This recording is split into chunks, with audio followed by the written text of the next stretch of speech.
Coming up, a new intertribal resolution supports limiting oil and gas development near Chaco Canyon in New Mexico. And hours before a government shutdown, we speak with John Tahsuda on the latest developments from Washington, D.C. We have those interviews plus headlines ahead on the ICT Newscast. This program is made possible by the Corporation for Public Broadcasting, a private corporation funded by the American people. The ICT Newscast is sponsored by the Indian Land Tenure Foundation, a nonprofit organization serving American Indian nations and people in the recovery and control of their rightful homelands. On the web at iltf.org. Support for the ICT Newscast with Aaliyah Chavez comes from the Arizona PBS studios in Phoenix at the Walter Cronkite School of Journalism and Mass Communications at Arizona State University.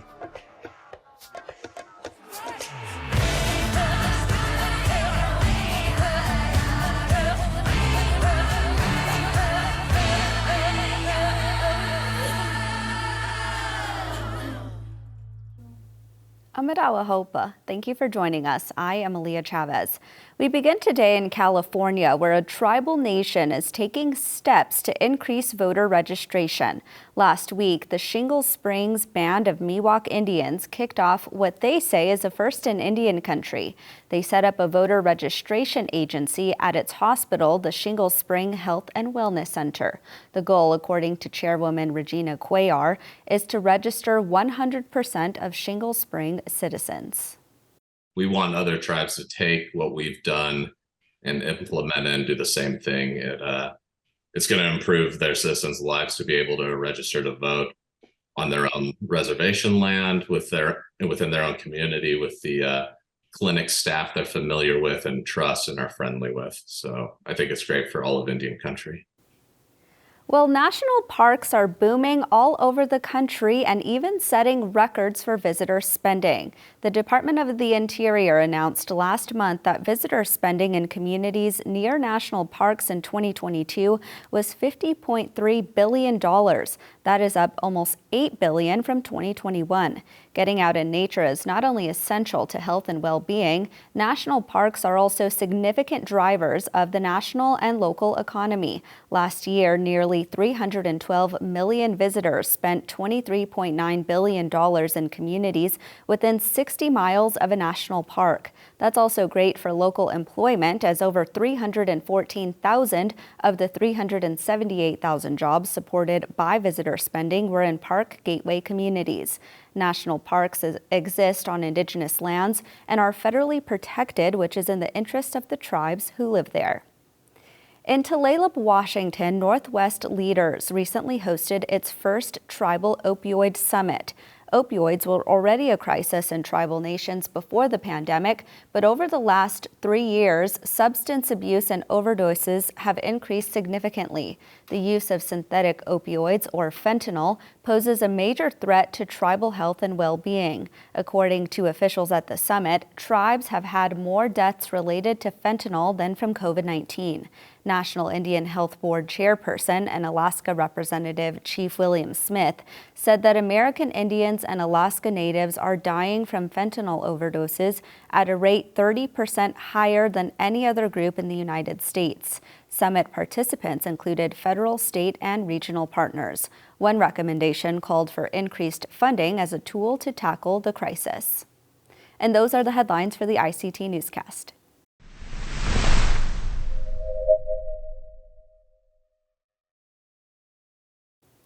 A piece of legislation in Congress would reverse the Interior Department's decision to withdraw future oil and gas development around Chaco Canyon National Historical Park. ICT's Mark Trahant talks to Taryn Villa about the issue from the perspective of the All Pueblo Council of Governors, where he serves as executive director. Before we take you to that interview, I should note that Taryn is my husband, and I did not have any editorial oversight of this story. So Chaco Canyon represents the epicenter of trade between 800 AD to 1200 AD in northwest New Mexico, an important place that is sacred to the 19 pueblos of New Mexico and 1 pueblo of Texas. Unfortunately, that landscape, for how sacred it is to the pueblos, is also equally rich in minerals. And over the last 60 years or so, 90% of the federal lands surrounding Chaco Culture National Historical Park have been leased for oil and gas development. The last 10% of those federal lands have been in peril for continued oil and gas development. For those reasons, the All Pueblo Council of Governors have been advocating for its protections over the last 3 decades. And with that being said, in the last 8 years or so, the All Pueblo Council of Governors has developed a 2-part approach to protect Chaco Canyon. First is to seek withdrawal of federal lands and minerals surrounding the park in a 10-mile withdrawal area. And the second is to seek tribally led ethnographic studies to precede all other development. In the last 3 years, we've had the great pleasure of having the Department of Interior consider an administrative withdrawal that completed in June of this past year. It was to make a consideration to withdraw those minerals in a 10-mile withdrawal area for 20 years, federally removing them. The outcome of that was in the favor of many stakeholders that concluded in June of this year with this announcement that the Department of Interior would complete that administrative withdrawal process. Unfortunately, some misinformation has circulated around that Department of Interior's administrative withdrawal, and it's led to protests, and it's led to the introduction of a bill out of Arizona Republicans that would undo all of that work. The All Pueblo Council of Governors has taken action to oppose that resolution coming out of the Republican caucus so that we could protect the necessary measures in order to preserve Chaco Canyon. Some of this misinformation I think is really important because when you hear people protesting, they're talking about something being taken away from them, when in fact it really is about nothing new, as I understand it. Yes, Navajo Nation and the Pueblos came together at the urging of local Navajo community members to do something about legacy mineral development on their lands and in their communities. It was born out of those discussions between Navajo Nation and the Pueblos that the design of a 10-mile withdrawal area would be made into a concept of a Chaco bill introduced by Senator Tom Udall and others in the New Mexico delegation, which is the topic of debate here today. The Department of Interior completed its administrative withdrawal after extensive tribal consultation and public input. But the misinformation is whether or not Navajo Nation was ever at the table and whether or not their allottees would see their economic gains lost. There has been a wide-ranging level of support on Chaco Canyon and within Navajo Nation. As I mentioned earlier, local communities were at the forefront of addressing this oil and gas legacy within Navajo Nation itself. And they led the charge for Big Navajo to take a pragmatic approach to protecting the landscape. Unfortunately, as I mentioned, Navajo Nation has since stepped away from government-to-government agreements, but we still enjoy the support from many local communities who are asking their nation to be mindful of the legacy oil and gas development.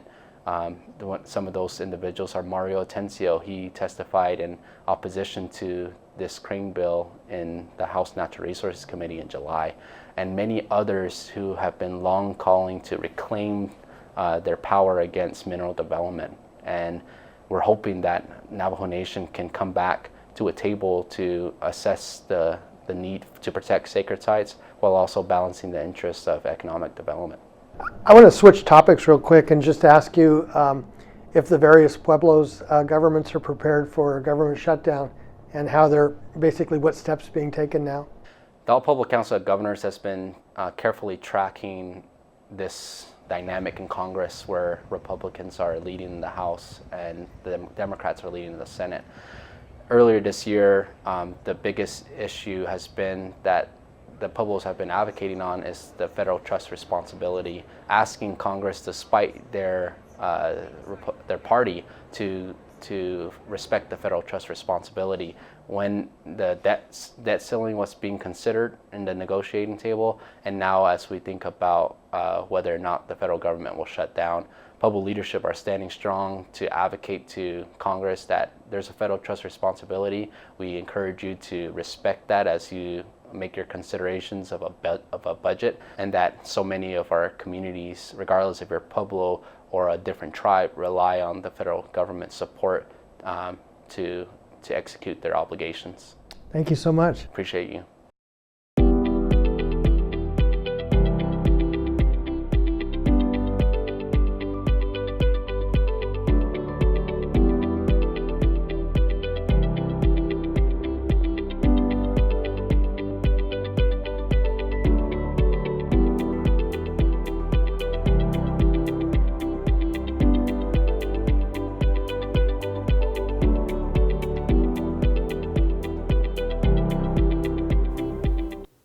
Next, we learn more about developments in the Army's process for repatriating the human remains of ancestral relatives. ICT's Mark Trahant talks to Diana Hunt. She is a senior editor for ICT and has been directing much of this coverage. Diana Hunt, thank you for joining us today. Thank you. This is really important. One, to get the Army involved, but two, it's a real methodical way to return items from a very famous school in American history. Right. We have the Army reached an agreement last week that allows tribes to have a greater role in obtaining the remains of children who died there. And they now have the authority to come in and to do ceremony that hadn't even been allowed when these children were going to school. It's been a shift. The agreement is only with 2 tribes, but it raises the potential that other tribes will get the same concessions. I remember the first time that I interviewed somebody on this, and they went to a government repository, and they described it to me almost like the end of Raiders of the Lost Ark, with boxes and boxes and boxes stacked up. And I think that's what people don't get, is the scale of this. Yeah, there's still 136 known children still buried at Carlisle School, and the number is growing of unidentified unknown children. We had one last week when they thought it would be the remains of a Puyallup child, and they thought it was a boy, and when they got the remains, it was a girl. So now we have an unknown girl and a missing Puyallup boy still to be found somewhere in those remains. The cemeteries were relocated, and I think that it's pretty clear that you can say that they were not handled delicately when they were moved into the new ones. It's been an interesting, the Army does appear, they have a special office of Army cemeteries now that's working with folks to try to get these resolved. What are both the tribes and the families of their ancestors doing on some of these things, and how are they handling it? You know, one of the hardest parts of this last week was the Puyallup family that went to Carlisle to be there for their ancestor to be disinterred, and then they got the message that it's not him. They don't know where he is. It was heartbreaking for those folks, and the worst part perhaps is they still don't know where he is. He's clearly in a mismarked grave or an unmarked grave, or they don't know. And it's the not knowing, I think, is the hardest part. The first boy who died at Carlisle, Amos Framboise, is now has been reburied in a special cemetery in Sisseton, Wahpeton, Oyate that is for repatriations. It's sad that we have to have special cemeteries for the repatriations, and that they're not all from Carlisle. They're coming from other places as well. But it's a growing reality for a lot of tribes. The other amazing thing to me is that it's not just people and human remains, but also they call it, it sounds almost clinical to call them funerary items, but these are really incredibly sacred objects. Yeah, they really are. And I know some of the tribal museums have the same issue. folks have brought these issues back to them and said, here, I think you should have these, and they don't feel comfortable having them on display either. They're trying to, at least they're a repository, but it's a growing issue. And I think there's a growing sensitivity to people out there that this is not something people really need to keep in a cabinet or on a wall or in a drawer somewhere. These have deeper meaning than that. In Canada, they've used a lot of technology in boarding schools to try to find out where people are buried. Is there any talk of that being held in the United States? They have used ground penetrating radar, which doesn't necessarily identify remains, but it will show anomalies in the ground that suggest perhaps that's what it is. I mean, these bodies are not in caskets. They're not in big, heavy, they're not immediately recognizable as, but they are an indication that more information is needed. So I think there's a growing ability to use that. I would also say that these are details that are really hard to hear. And if there's anybody out there who is disturbed by these, the National Native American Boarding Schools Coalition has some resources to help. What other stories are you hearing along these lines as you have your team of reporters?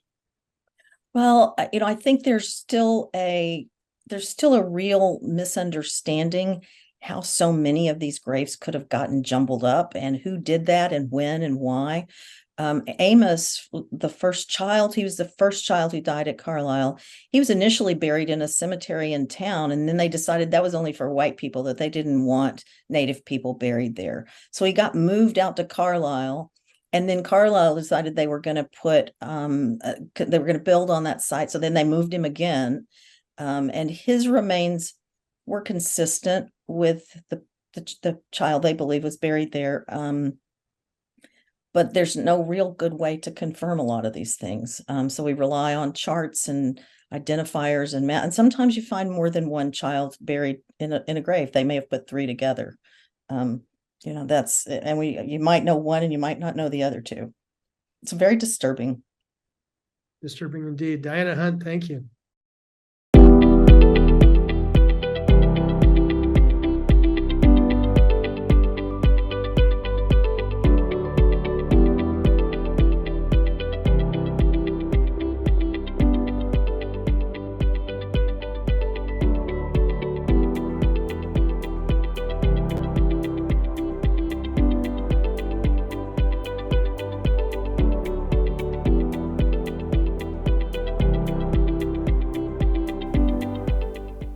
Congress has been unable to pass appropriations into law. That means unless there is a last-minute action, the federal government will go into shutdown mode starting this weekend. Joining us is ICT regular contributor John Tahsuda. He is a principal with Navigators Global. Welcome back, John. Thanks for having me. I want to start first with the practical side of a shutdown. What are the steps a federal administrator takes to furlough their employees? A lot of steps. I think first we ought to make clear there's really one major tribal agency that's affected, and that's the BIA, because action has been taken in the last few years to forward fund the Indian Health Service and the Bureau of Indian Education. So healthcare and education are sort of not in immediate danger of having to shut down operations. At the BIA, there's sort of two primary activities that you would engage in, particularly at a management level. You want to review the budget, and then you want to make contingency plans. And those can happen at the same time because you sort of have different folks, who handle those different parts of the operation. So for the budget, first you got to look at what you have. BIA funds are typically 2-year funds, meaning that they're available for up to 2 years before to be expended. So you look at the funds that you have available and look at those that would expire first and kind of do a priority list of those. And then also look at self-governance and self-determination contract funding. There are a number of tribes that are contract tribes, either through self-gov or self-determination, who for various reasons have funds sitting there, but they have not accessed yet. And certainly you want to identify those and get those out the door if at all possible before you have to send staff home. You identify the funds that you have, what funds are available, et cetera, and then you look at among those funds, what are funds that you could move within the budget line items? And typically, the BIA doesn't have a great deal of flexibility in moving items between various funding lines, but two important agencies, it does have some flexibility, and that's with the BIA police, and they're able within their major budget lines to move around a little bit. Let's say from a capital expenditure fund to an operations fund, and in the last major shutdown, which was for about 34 days, the BIA police, we were able to shift the budget funds around so that we kept active patrols on the street. Didn't have to stop sending those. Other one is wildland fire, and again, that's probably the budget area at the Department of Interior that has the greatest flexibility to move things around. It's considered, disaster relief, disaster action funding, and so you can move some other line items again from things like capital expenditures into that fund to make sure the firefighters are still out there stopping fires and protecting people and property, et cetera. So those are sort of the two. That's the first major thing, is looking at those budget items. And then, of course, operationally, you have to set up contingency plans, which employees, are the least essential in a sense, and that you could send home for the longest period of time and work backwards from there, because you really don't know how long this could last. It could be 3 days, it could be a week, it could be 34 days, as we saw in 2018. So identifying those employees that are the least essential, and then again, after you've identified what funds you still have available, whether you could use those to keep a few additional staff on. Some things like child protective services are very important, but are impacted by these shutdowns. And if you have any funds that you can keep folks on for at least a few days longer, you would like to do that. John, the BIA, as you know, has its hands in so many facets of Indian country. As people are making this priority list underneath the BIA that you're talking about, it's unfortunate, but what do you think is really on the chopping block and the people who are maybe going to be the most concerned right now? From my past experience, in some ways, the area that was the most dangerous, I would say, for tribal communities were those health and human service aspects. When I say health, I don't mean IHS, of course, but again, child protective services, treatment for those who need access to immediate access, emergency care for health purposes, mental health purposes, et cetera. Those are sort of the folks that you want to protect the most. And unfortunately, those are on the chopping block. And often those funds do not have, they aren't available. They don't have past year funding that they can continue to use. So the time frame for shutdown of those programs tends to be pretty short. And if they are directly BIA operated, then of course they're immediately on the chopping block. Something else really interesting to me is that, of course, national parks it's an interesting situation. Either states have the funding to keep national parks open, but we know for sure that Smithsonian museums will close, and that, of course, affects the National Museum of the American Indian. Right. So again, as with other agencies, the Park Service goes down this budget and priority list to see what is the most important. And of course, law enforcement, obviously, if you're out in the parks, often which are in rural and sparsely populated areas, want to make sure that there are access. And when we say law enforcement, we don't always just mean police, but that means also emergency services. They provide the sort of as we know, first responder if there is an incident, a health incident, et cetera, in a park. So you want to make sure that you're able to the extent possible keep those operations going. There are different modes of approaching this.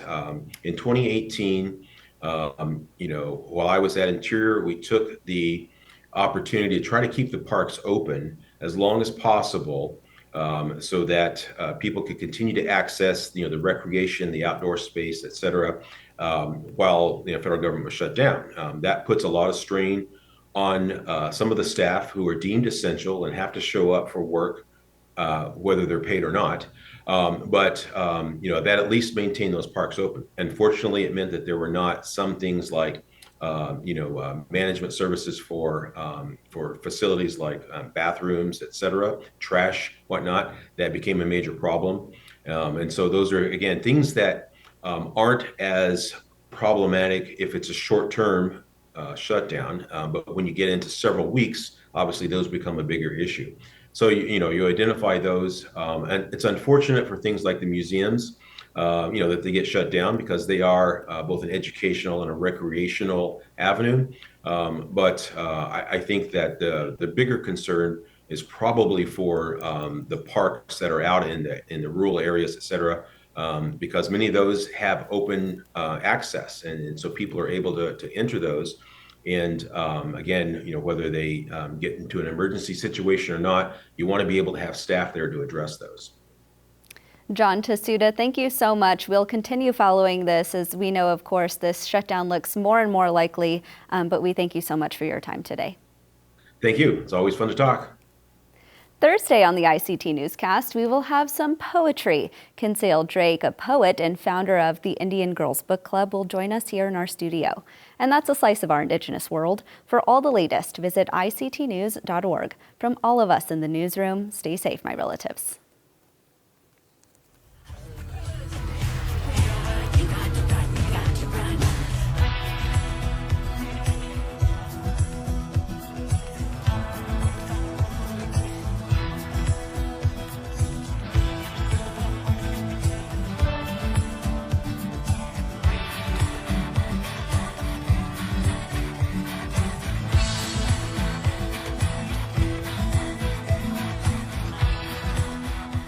This program is made possible by the Corporation for Public Broadcasting, a private corporation funded by the American people.